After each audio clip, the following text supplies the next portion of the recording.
Darlington est une petite ville paisible du nord-est de l'Angleterre. Mais cette façade avenante cache une réalité plus contrastée.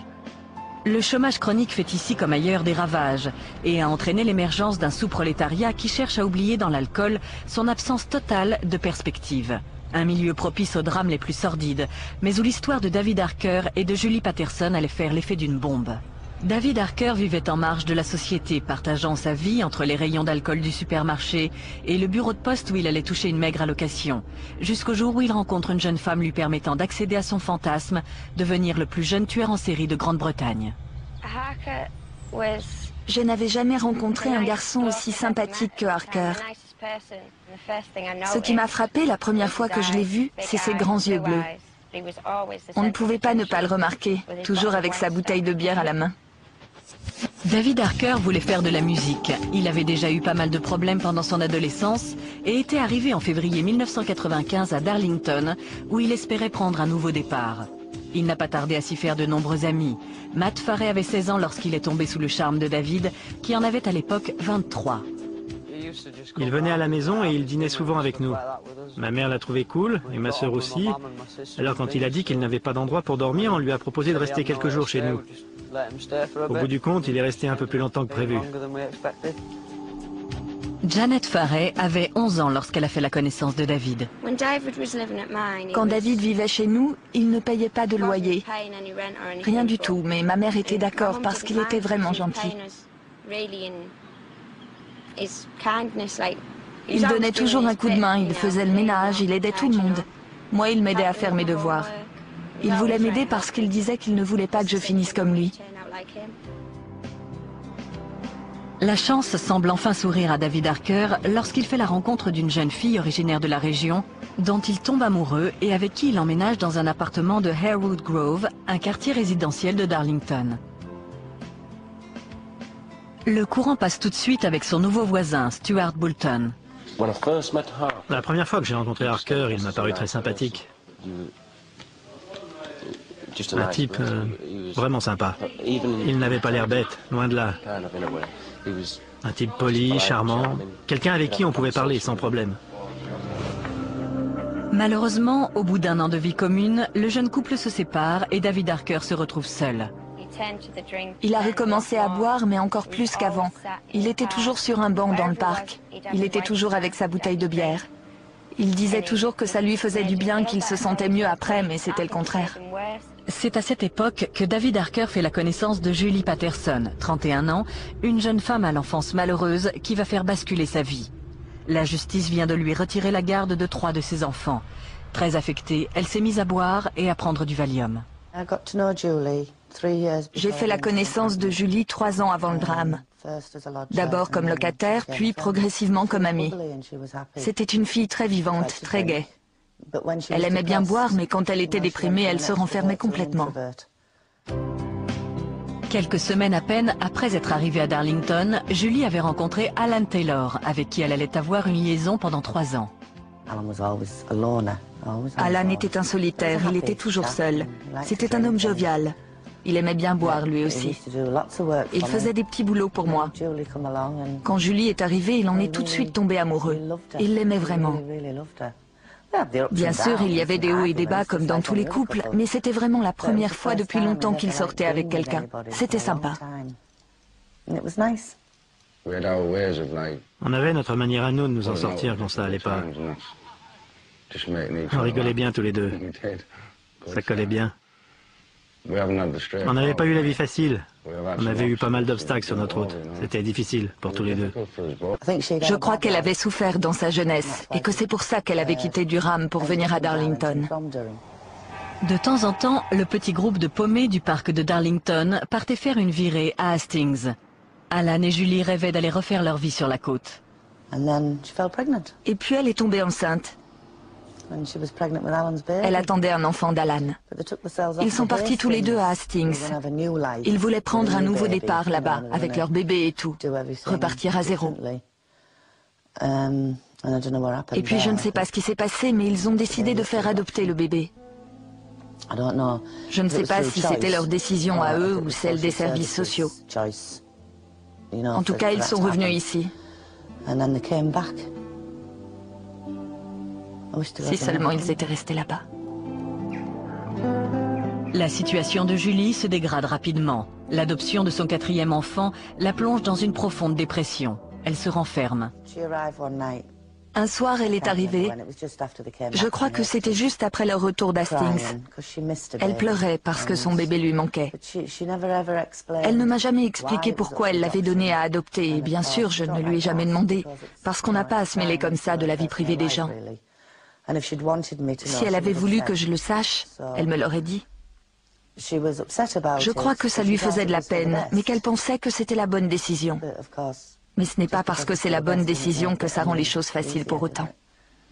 Ça a été difficile pour tous les deux. Mais moi, je l'ai moins montré. Julie, elle était paumée. Et elle s'est laissée aller. Ça n'allait pas. Et quand ça n'allait pas, elle faisait des bêtises.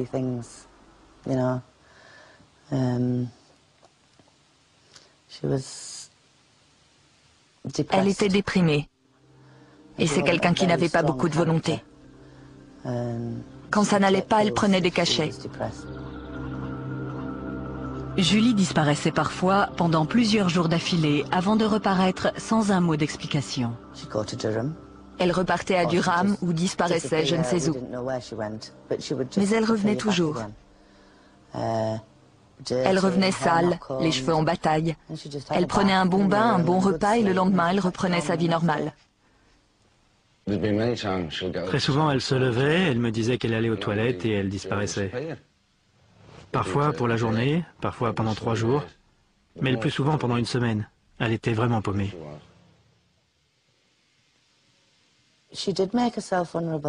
Elle se rendait vulnérable, parce qu'elle finissait toujours en compagnie de gens qui vivaient dans la rue. Et il faut être lucide. Les gens qui vivent dans la rue, c'est surtout des drogués, des gens comme ça. Julie était vulnérable. Si quelqu'un lui offrait un cachet, quelque chose, quand elle était déprimée, pas bien, elle le prenait, forcément. Elle aurait pris n'importe quoi pour se remonter le moral. Le 6 avril, c'était un lundi. Ils ont passé un reportage à la télé sur une fille qui était tombée dans les pattes d'une secte religieuse. Elle avait eu un lavage de cerveau et on lui avait finalement pris son gosse. Quand le reportage est passé à la télé, Julie a dit « Elle croit qu'elle est la seule à qui on a pris son gosse ». Elle a pété les plombs et elle est partie. Je me souviens qu'Alan est passé me voir le 6 avril pour me demander si j'avais vu Julie. Je lui ai dit que non, mais que si je la voyais, je le préviendrais. Pour moi, c'était juste une nouvelle fugue. Le lendemain, il est revenu me voir et je ne l'avais toujours pas vu. Et lui non plus. Très franchement, moi j'ai attendu qu'elle revienne, comme les fois d'avant. Je me suis vraiment mis à la chercher quand elle n'est pas revenue.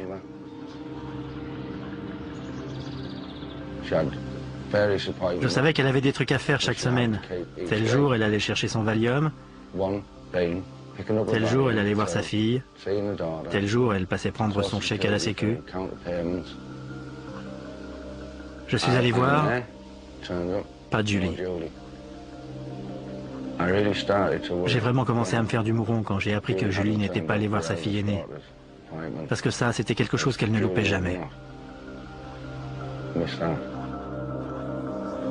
D'autres pourtant avaient aperçu Julie dans des pubs et des parcs de Darlington en compagnie d'un nouvel ami, David Harker. Je crois que je les ai vus ensemble au début du mois d'avril. Ma mère est rentrée un jour en disant « Oh, je crois que Harker s'est trouvé une nouvelle copine ». Elle a dit que c'était une petite blonde et qu'elle venait de les voir sur Duke Street.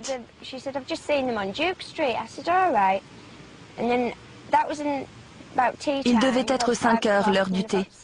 Un peu plus tard, vers 7 heures, je suis sortie me promener dans le quartier et je l'ai trouvé là, assis sur ce banc. Elle était assise à côté de lui. C'est ici que je les ai trouvés. Ils étaient tous les deux saouls, en train de rigoler. Elle était aussi saoule que lui, mais il voulait encore boire. Je n'avais pas d'argent sur moi, je ne pouvais rien leur donner. Alors je suis restée un peu avec eux pour bavarder de tout et de rien. Après, elle m'a serré dans ses bras et lui aussi, il m'a serré dans ses bras. Et puis je suis partie retrouver mes copines. C'est la seule fois que je l'ai vue, elle. La dernière fois que j'ai vu David Harker et Julie Patterson, c'était à la mi-avril dans ce parc où nous nous trouvons.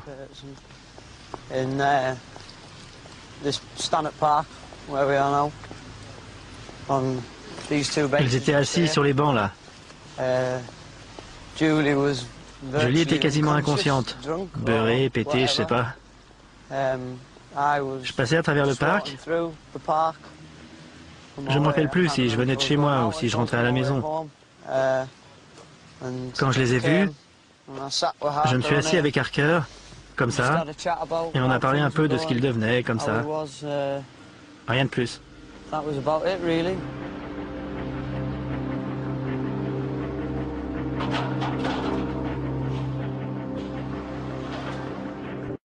Tout a vraiment commencé lorsque Alan Taylor est allé déclarer à la police de Darlington la disparition de sa compagne, Julie Patterson. C'était le 29 avril 1998. Il a dit que Julie avait en fait disparu depuis 3 semaines. Il a déclaré que la jeune femme avait déjà disparu à plusieurs reprises auparavant et qu'il avait pensé au départ qu'elle avait simplement fait une nouvelle fugue, qu'elle avait besoin de faire le point, mais qu'elle allait revenir comme les autres fois. Mais il avait fini par s'inquiéter en ne la voyant pas revenir. Lorsque cette affaire a été portée à ma connaissance, je me suis tout de suite inquiété, sachant que cette jeune personne particulièrement vulnérable avait visiblement disparu depuis 4 semaines et qu'elle n'avait pas été revue depuis.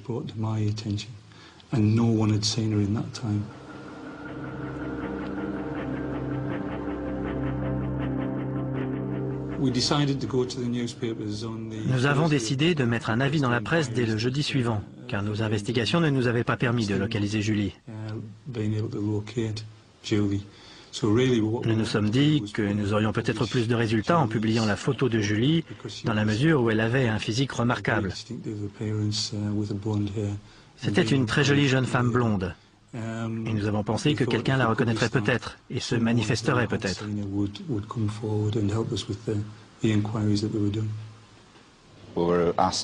On nous a demandé de publier la photo de cette jeune femme dont on était sans nouvelles depuis plusieurs jours et dont on ne retrouvait plus aucune trace.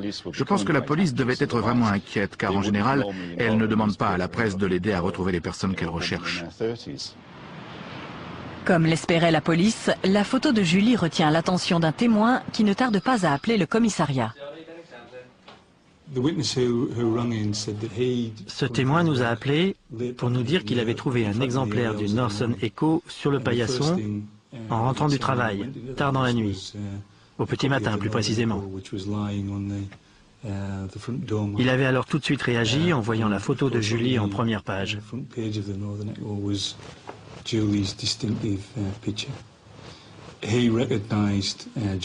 Il avait immédiatement reconnu Julie, qu'il disait avoir rencontrée, et avait tout de suite fait le rapprochement avec une conversation qu'il avait eue avec David Harker.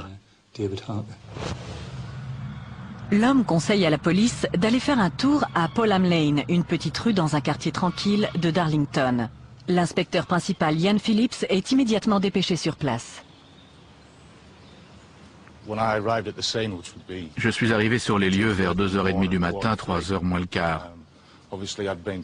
J'avais bien entendu averti une patrouille, ce qui fait qu'à mon arrivée, la rue était bouclée, en haut, au niveau du terrain de football, et en bas de la même manière. Un agent marchait une quinzaine de mètres devant moi avec un chien. 20 minutes plus tôt, à ma demande, il avait inspecté la rue en fonction des éléments dont nous disposions. J'ai été donc impatient de voir ce que le chien avait trouvé quelque part dans les fourrés.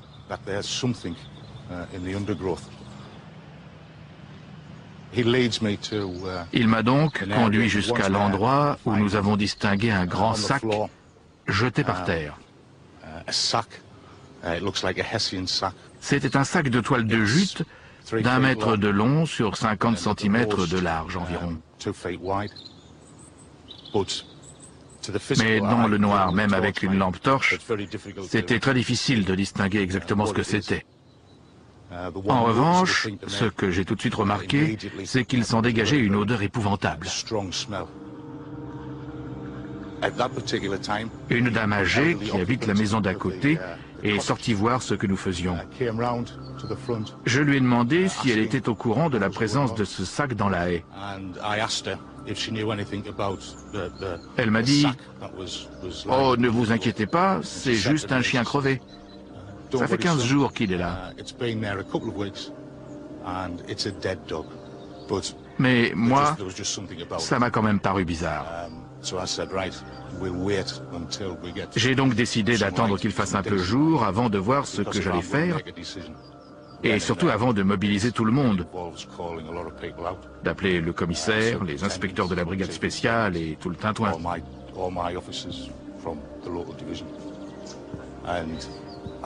Il fallait d'abord que j'en ai le cœur net. J'ai donc décidé d'attendre. Vous imaginez la scène, la rue est silencieuse, immobile. Il devait être dans les 3 heures du matin, pas une voiture, pas âme qui vive dans le quartier. Une atmosphère à vous faire froid dans le dos. Je suis resté là pendant une bonne demi-heure à attendre qu'il y ait un peu de lumière. Je crois que personne n'a dit un mot. Quand le jour a commencé à se lever, j'ai tout de suite vu que c'était du sérieux. On distinguait parfaitement dans le haut du sac les omoplates d'un corps humain.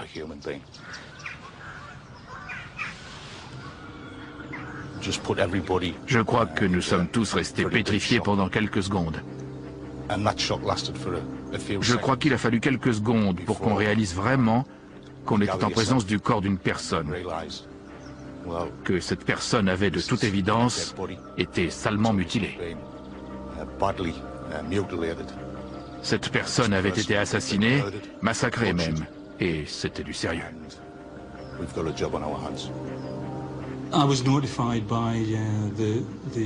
J'ai été informé de la découverte du corps par l'inspecteur qui s'était rendu sur place. Je me suis alors moi-même rendu sur les lieux vers 5h30 ce matin-là. Je me souviens très bien que lorsque les autres sont arrivés, je leur ai dit « Messieurs, préparez-vous à découvrir quelque chose d'horrible. C'est un spectacle que je n'avais jamais vu et que vous n'avez probablement vous-même jamais vu. Nous sommes confrontés ici à un meurtre d'un genre particulièrement abominable. »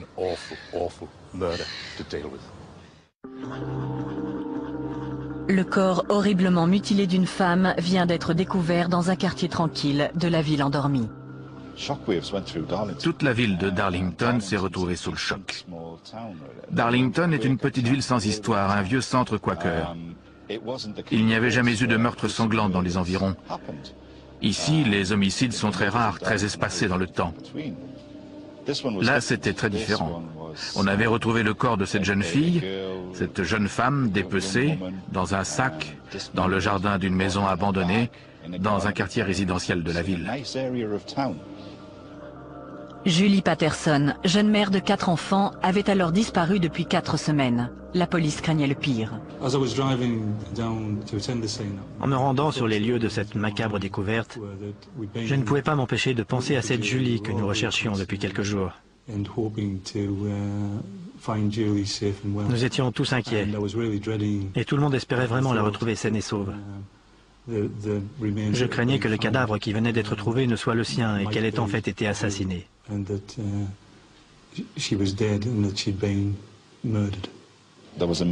Toute la ville s'est passionnée pour cette affaire. Tout le monde était sous le choc.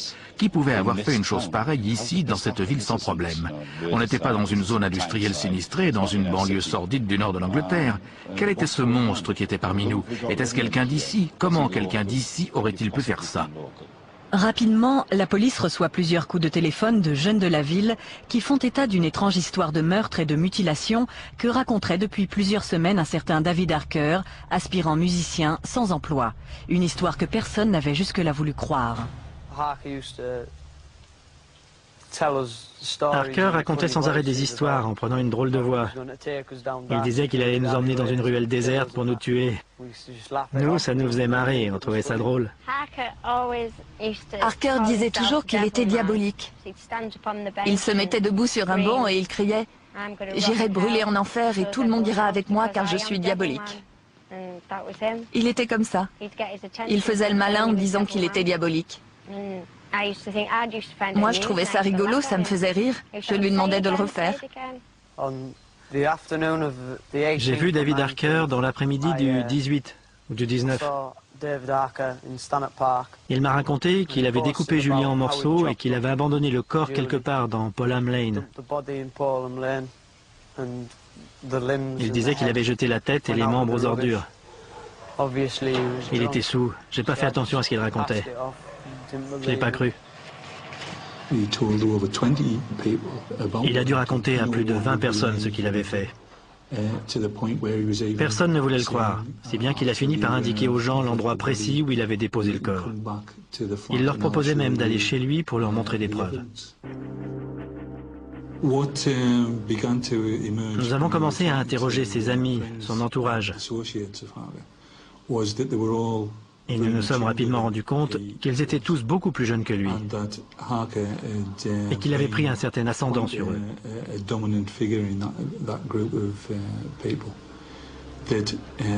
Il cherchait apparemment à les impressionner en permanence, à leur faire peur même.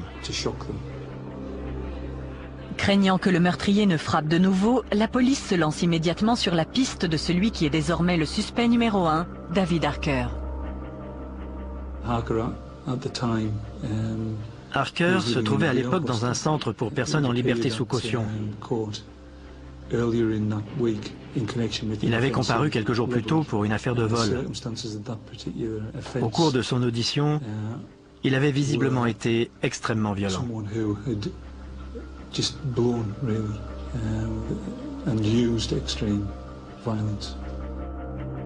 Deux policiers sont chargés d'aller chercher Harker pour prendre sa déposition. Ils ne savent pas trop à quoi s'attendre.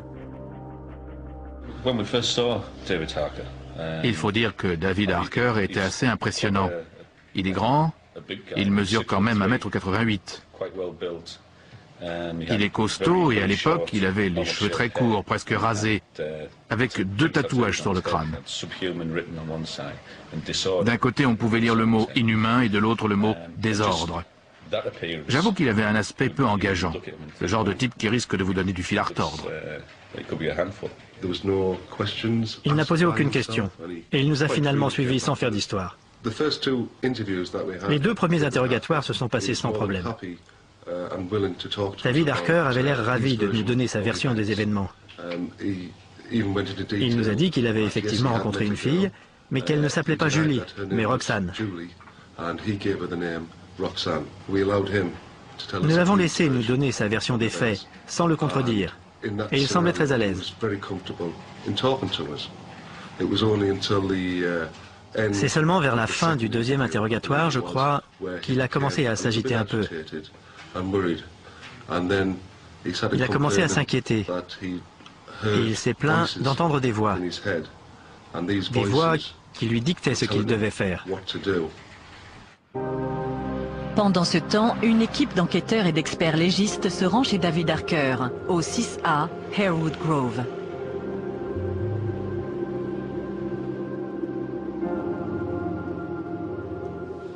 Nous sommes entrés par la cour de derrière.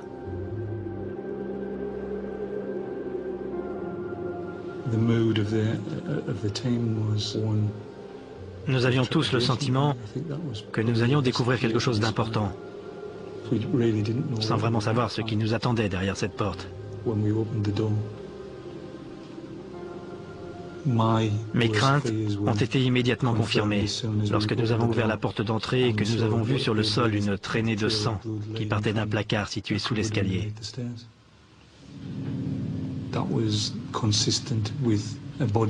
De toute évidence, un corps avait été traîné dans le couloir jusqu'à une pièce qui était située tout au bout et qui ressemblait à une sorte de débarras où tous les volets étaient tirés.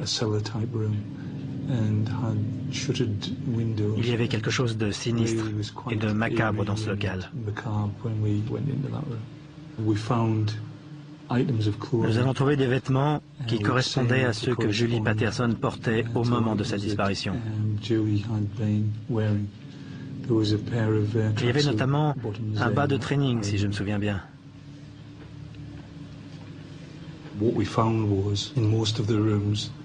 Dans presque toutes les pièces, nous avons trouvé soit des objets appartenant à Julie, soit des traces de sa présence. Dans la cuisine de l'appartement, nous avons trouvé sur une étagère une paire de tennis qui se sont avérés appartenir à Julie.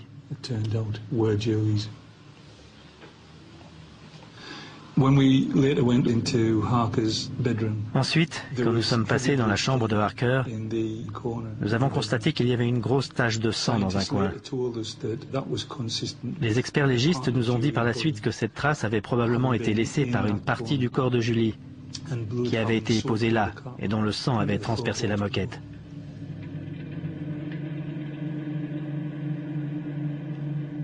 Sur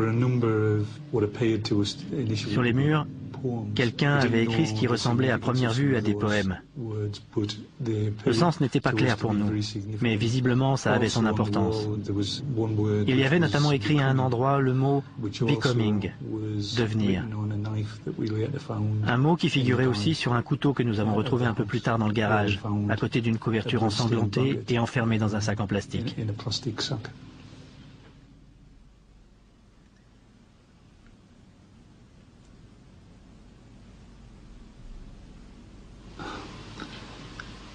Je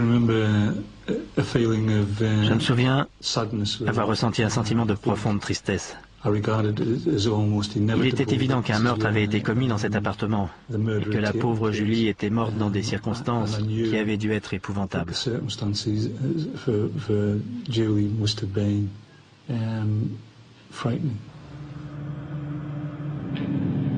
David Harker comparaît devant un juge qui l'inculpe du meurtre de Julie Patterson. Quand j'ai appris qu'ils avaient seulement retrouvé le tronc du corps, je me suis dit que ce n'était pas possible, que ça ne pouvait pas être Julie. Comme les bras, les jambes et la tête avaient disparu, je me suis dit que ce n'était peut-être pas Julie. Ça m'a rendu malade. Je crois que ça a rendu tout le monde malade. C'était tellement horrible. Quand la police est venue me voir, que j'ai appris ce qui s'était vraiment passé, ça m'a foutu un coup. J'arrivais pas à croire qu'il ait pu vraiment faire ça. J'étais dégoûté. Au début, je ne savais même plus quoi penser. Il a fallu un moment pour que je réalise. J'étais désolé pour sa famille à elle, bien sûr. Désolé aussi pour lui. Désolé qu'il ait pu être aussi con. Il n'aurait jamais dû faire ça. Tout ce que je pouvais faire après, c'était aider la police pour qu'on le mette sous les verrous. J'avais pas envie qu'il continue à se promener dans la rue, prêt à recommencer. Alors qu'il s'était vanté du crime pendant des semaines auprès de ses amis, David Harker niait maintenant tout en bloc. Il refusait de dire à la police ce qu'il avait fait des morceaux du corps qui n'avaient pas été retrouvés. Les services de police de la région allaient se lancer dans la plus vaste enquête de leur histoire, dans l'espoir de découvrir ce qu'étaient devenus les membres et la tête de la malheureuse victime. C'était un véritable défi. C'était nous contre M. Harker. Nous voulions retrouver ces restes. Nous le voulions pour la famille de Julie et pour que Julie puisse être inhumée dans la dignité. Les seuls indices dont dispose la police pour commencer l'enquête sont les déclarations souvent contradictoires que David Harker a pu faire devant ses amis. Il avait raconté qu'il avait jeté la tête dans une bouche d'égout et qu'il avait jeté le reste dans la rivière.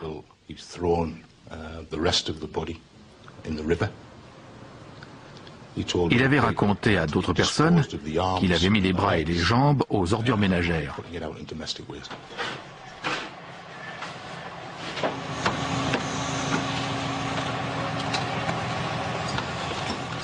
Dans les jours qui ont suivi, nous avons demandé à nos lecteurs d'inspecter leurs poubelles, le fond de leur jardin, les abris extérieurs qu'ils pouvaient avoir chez eux. Rien de très réjouissant. Nous avons cherché dans le périmètre autour de l'endroit où on avait retrouvé le corps, dans les parcs, dans les étangs, dans les égouts. On a fait descendre des caméras dans les bouches d'égout pour vérifier s'il y avait quelque chose. Tous les jours, il y avait un article qui faisait le point sur les recherches. Ils ont ratissé South Park, fouillé la rivière qui traverse Darlington. Les recherches se sont faites au grand jour et beaucoup de gens y ont participé.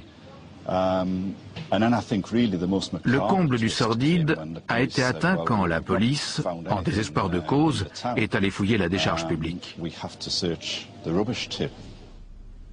Une cinquantaine de policiers sont envoyés à la décharge voisine de Coxotip, l'un des plus grands sites d'enfouissement d'Europe.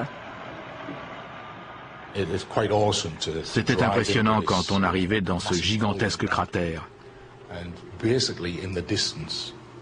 Les deux véhicules de police étaient garés au fond. Ils paraissaient minuscules. Le site était tellement immense qu'on discernait à peine les policiers qui étaient en train de travailler. Malgré l'énormité de la tâche, la police fouille la décharge nuit et jour. Vous ouvrez un sac et vous savez qu'il vient de Darlington parce qu'il y a dedans une enveloppe sur laquelle est indiquée une adresse située à 2 pâtés de maison du lieu du meurtre. Dans ce même sac, vous trouvez un journal daté des 17, 18 et 19 avril.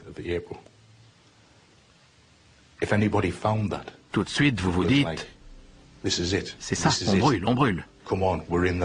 On sait qu'on est dans le tas des ordures qui ont été ramassées dans le quartier au moment du drame. Au cours des 3 semaines que dureront les recherches, la police passera au crible 20 000 tonnes d'ordures ménagères. En vain. Les fouilles ne donnent aucun résultat et elles sont finalement abandonnées.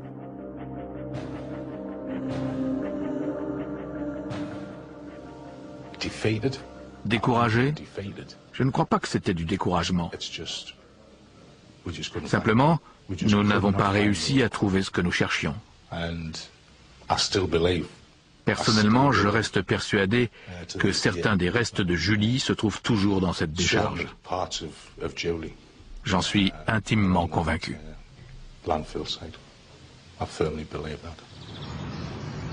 La dépouille de Julie Patterson est finalement inhumée le 24 juillet.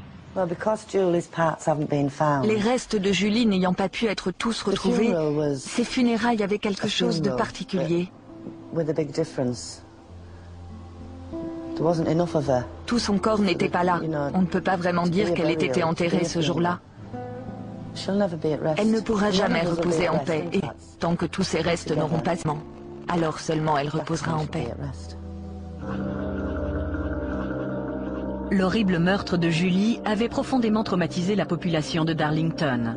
Duff refusait toujours de reconnaître le crime, en dépit des preuves accablantes qui pesaient contre lui.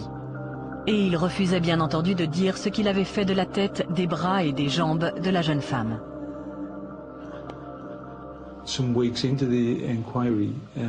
Au bout de quelques semaines, l'avocat de Harker a demandé à ce que son client soit examiné par un psychiatre. Et Harker a donc été transféré à l'hôpital de Ashworth à cet effet.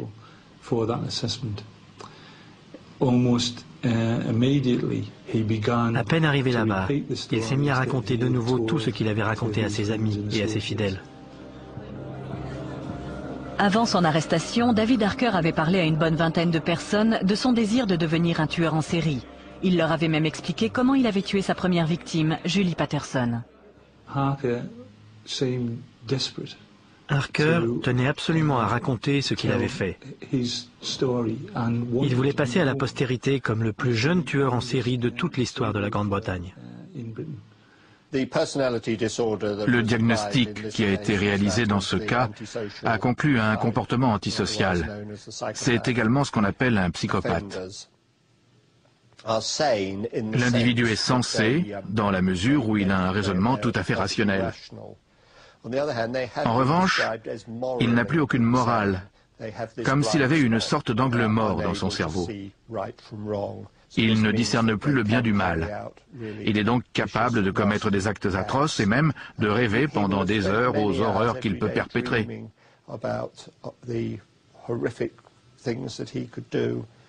Tout cela fait partie du syndrome dont ce garçon souffrait manifestement.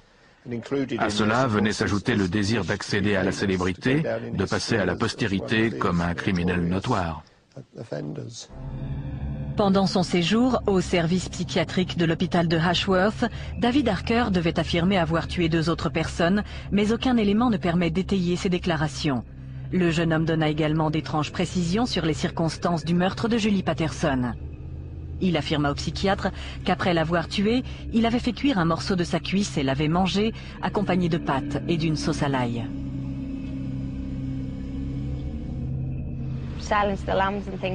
Quand il parlait de trucs comme le silence des agneaux, par exemple, il disait toujours qu'il pouvait faire mieux, qu'il aurait pu être le héros du film, mais en mieux. Il se voyait toujours comme une créature du diable. S'il a pu tuer, il a aussi pu manger sa victime.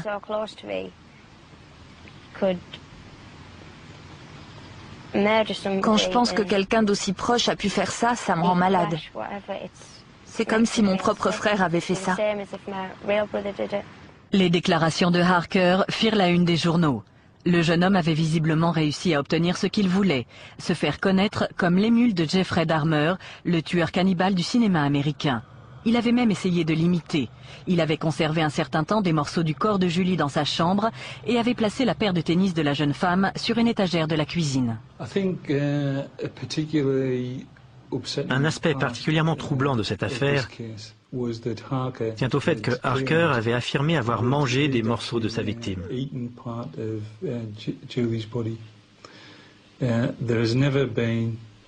Nous n'avons jamais trouvé aucun indice permettant d'étayer ces affirmations. C'est lui qui le prétend. Mais il me semble que là encore, il cherchait à attirer l'attention, à faire du sensationnel.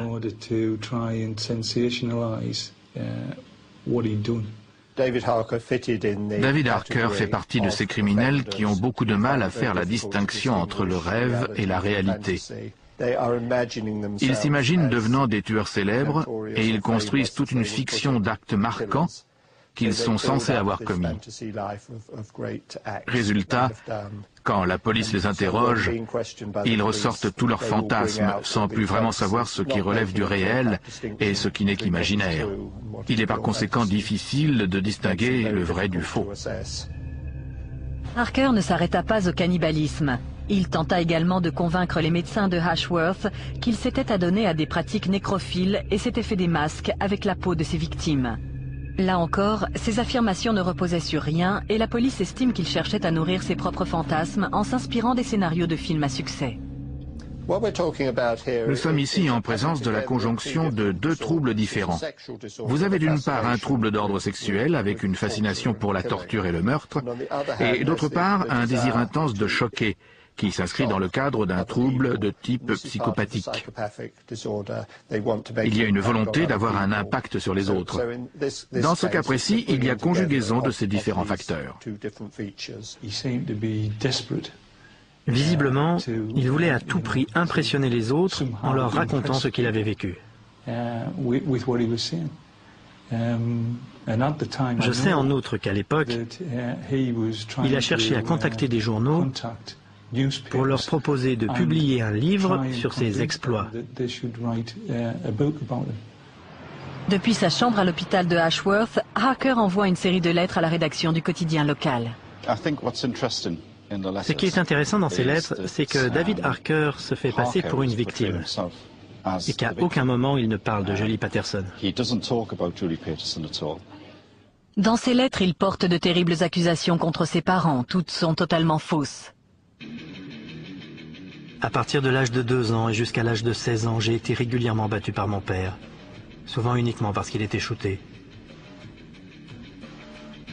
J'ai tenté de me suicider une première fois quand j'avais 6 ans, en me pendant à l'école avec une corde à sauter. Quand j'avais 10 ans, mon père m'a obligé à assister à un combat de chiens, puis m'a fait nettoyer le sang et la bidoche qui était par terre. Mais il m'a battu parce que je n'avais pas pris la bonne serpillière. Une personne qui souffre de troubles psychopathiques va être persuadée qu'on l'a maltraitée, parce qu'elle est avant tout extrêmement égocentrique. Elle va insister sur toutes les injustices dont elle a été victime depuis sa naissance. Elle va décrire en détail toutes les corrections, toutes les vexations dont elle pense avoir fait l'objet pendant son enfance. Ma mère était handicapée. Elle m'obligeait à faire le ménage. Et si je ne faisais pas les choses exactement comme elle le voulait, elle racontait des mensonges à mon père qui me punissait en me fichant une raclée. Très souvent, dans les cas de ce genre, la personne affirme avoir eu une enfance difficile. Cela peut signifier qu'elle était simplement mal dans sa peau. Un psychopathe présente en effet très tôt des symptômes de troubles du comportement qui le rendent souvent difficile à gérer à l'école ou dans le milieu familial. Tout a commencé quand j'avais 16 ans. Mais ne me demandez pas ce qui me rend en devenir, car je ne l'exprime pas si clairement. Si vous avez un ami dans la police, demandez-lui ce qui était écrit sur les murs de ma chambre quand ils l'ont fouillé.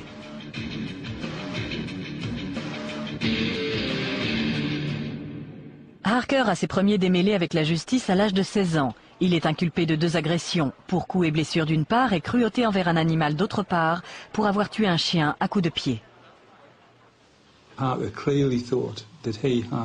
De toute évidence, Harker estimait avoir le droit de prendre la vie d'un autre être humain. Il se sentait supérieur aux autres. Et il pensait que le fait de tuer quelqu'un le rendrait plus puissant. Il disait toujours « Je renais avec des yeux de serpent pour devenir de la taille de Dieu ». Je lui ai demandé d'où il sortait ça et apparemment ça venait d'une chanson. C'est un truc qu'il répétait sans arrêt avant le meurtre. Il disait ça sans arrêt. Je ne comprenais pas ce que ça voulait dire. Je pensais que c'était juste les paroles d'une chanson qu'il aimait bien. Maintenant, quand j'y pense, je comprends qu'il voulait être célèbre, au-dessus de tout le monde, tout puissant, plus fort que Dieu. C'est sûrement ce qu'il voulait dire. C'est un exemple typique de psychopathe doublé d'un tueur sadique. Il correspond tout à fait au profil depuis sa plus tendre enfance, quand on voit les choses horribles qu'il faisait quand il était plus jeune. Le fait de tuer un chien à coups de pied, par exemple, c'est typique d'un psychopathe, de quelqu'un qui prend plaisir à torturer et à tuer. Dans sa 5e et dernière lettre au journal, David Harker écrit ceci. « Je ne suis pas mauvais, mais je suis un monstre. Les inspecteurs qui m'ont interrogé étaient trop bêtes pour s'en rendre compte. Il voulait qu'on le prenne pour un brave type. Il voulait qu'on pense que c'était Julie l'ordure. Il voulait qu'on le considère comme un monstre, mais une sorte de monstre du bien. Il refusait d'admettre qu'il n'était qu'un assassin vil et méprisable.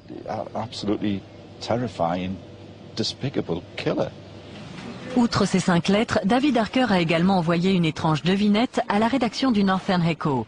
Elle indique peut-être où se trouvent les restes de Julie. Vous ne m'avez jamais dit si vous aimiez les devinettes. En voici une en tout cas. Elle a pour titre Churchill. J'ai du liquide, mais pas d'argent. Malgré les chutes, je continue. J'ai une bouche, mais ne mange pas. J'ai un lit, mais ne dors pas. J'ai un début, mais suis sans fin.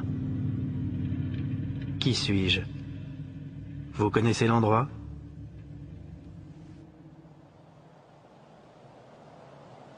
Ce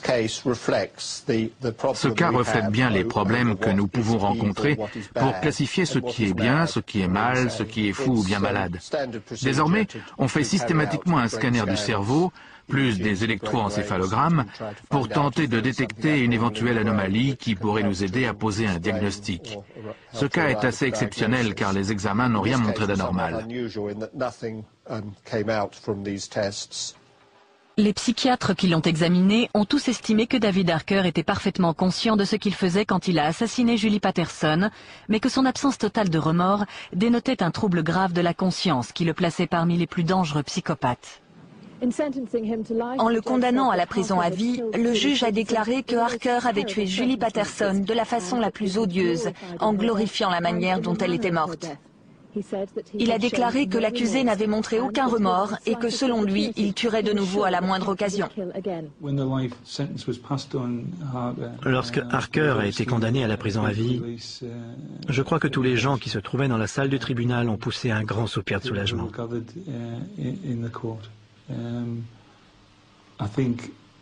Je crois que tout le monde était heureux que cette partie-là de l'affaire soit enfin terminée. Pour nous, c'est toujours pas terminé. On ne peut pas dire qu'on soit satisfait du fait qu'il n'a toujours pas dit ce qu'il a fait du reste du corps de ma fille, pour commencer. C'est surtout ça qu'on veut, hein. Il faut retrouver les restes.